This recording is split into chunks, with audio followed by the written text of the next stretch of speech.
Hello world, this is RandomFIX, and today I'm going to show you how to reset the TPMS light on your Corvette. And this is the light that I'm talking about right there, and it gives me a little message code when I turn on the vehicle that the tires are low.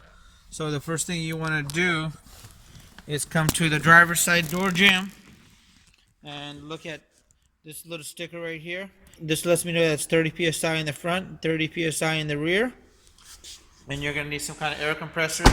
I have one right here that I'm using, and I'm going to go ahead and get all the tires, not just the one that is letting me know, to 30, and follow along. Let me show you how to go ahead and get this done. Right, so now I got my tires set to the correct pressure. What you want to do, what you may have to do is go take it out for a quick drive for everything to go to a normal reading, because one updated here, the second one hasn't updated, and I'm going to readjust them when I get back. I'm just going to go for a little spin, and as you can see, the second one readjusted now to 41, so I'm going to go get these back down to 30.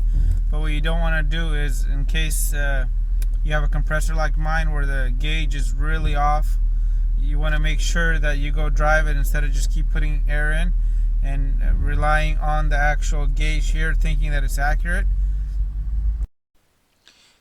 And when you're done, go ahead and put your valve caps back on. I just want to save you guys a big headache.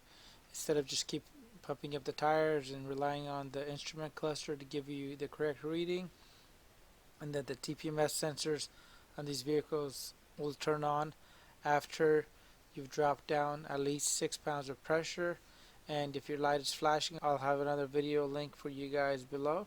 Thanks for watching, and please leave your comments and your questions below. Let me know if you guys have any comments.